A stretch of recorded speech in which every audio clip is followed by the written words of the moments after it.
Hello जी hello, welcome back to yet another review.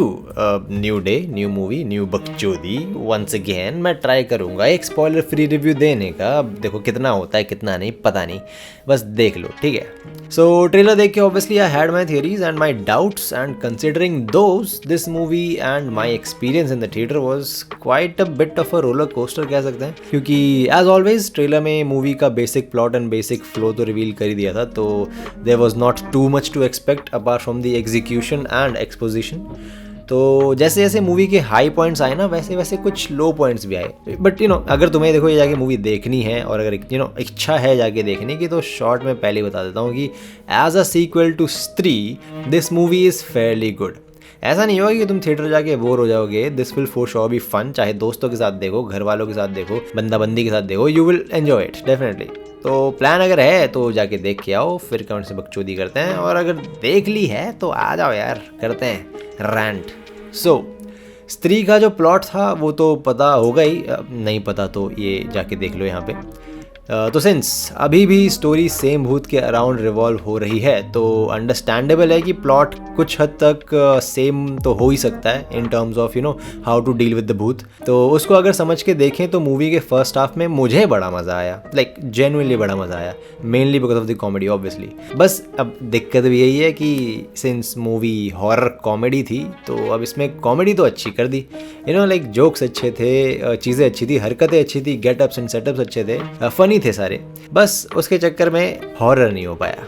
Even though jump scares अच्छे थे, काफ़ी सारे डाल रखे थे, दैट्स वाई अच्छे भी थे, बट सेकेंड हाफ में हाथ छोड़ दिया।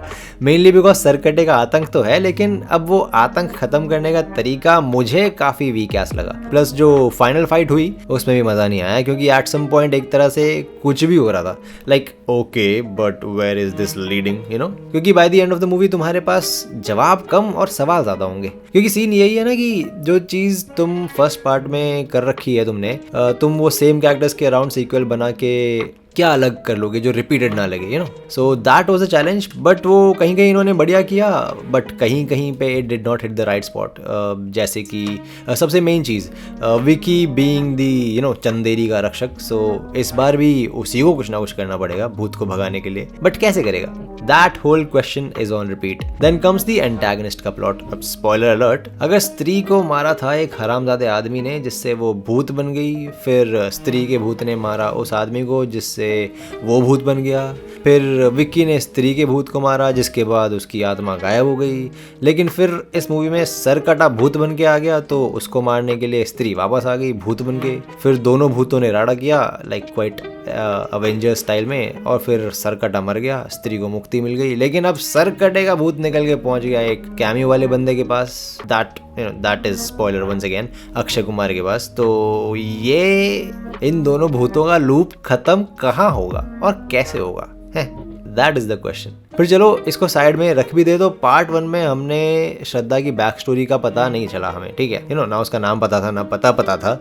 तो इस पार्ट में तो बताना चाहिए था। अब भाई लड़की वापस आ गई, वापस आके फिर से मार काट करके चली गई, लेकिन नाम बताया भी, लेकिन ऑडियंस को नहीं, सिर्फ विकी को। ना देखो क्लिफ हैंगर्स होते हैं अपनी जगह पे, अच्छे होते हैं, बट वो ये जगह नहीं थी, क्योंकि अगर ये सेम कैरेक्टर्स एज कैमियो किसी और मूवी में दिखाते हैं आगे जाके मैडक हॉरर यूनिवर्स में, तो या वो अच्छा रहेगा with this Cliff hanger, considering this Cliff hanger. लेकिन अगर स्त्री 2 के बाद अब स्त्री 3 बना दी, तो that would basically be the same thing that I was pointing out in the previous video, कि that would be stretching too much to a point where people will lose interest वाला सीन हो जाएगा।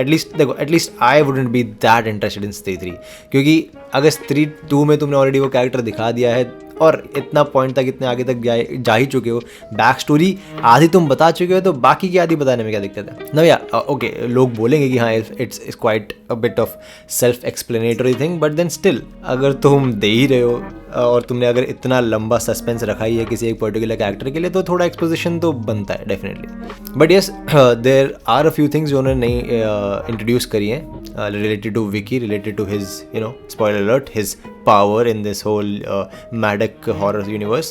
तो yes, that particular thing would be interesting to explore in the आगे वाली आने वाली movies.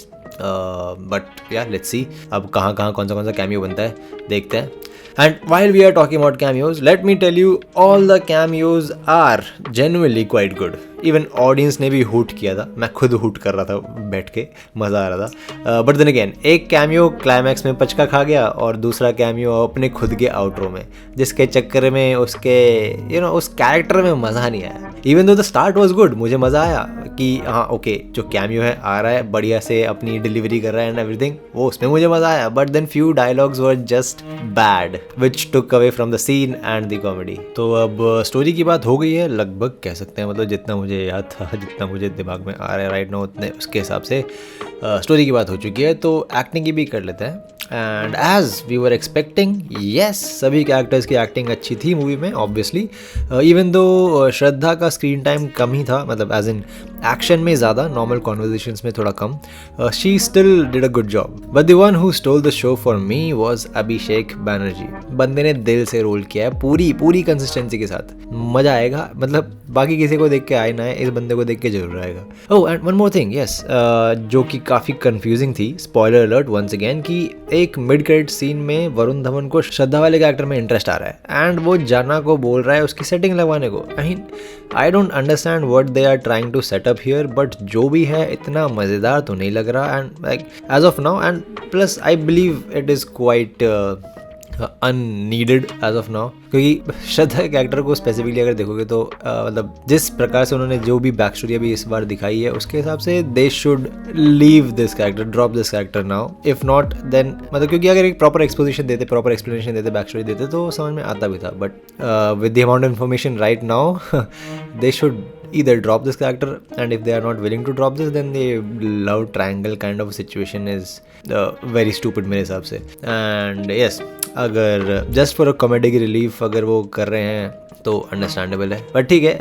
That was my take on it. अब तुम लोग बताओ what do you guys think, and आ जाओ कमेंट्स में बात करते हैं. अगर मैं कुछ भूल गया हूँ तो maybe I might make another video, maybe not. If not then let's see. Comments में तो आ ही रहे हैं बात करने, आ जाओ.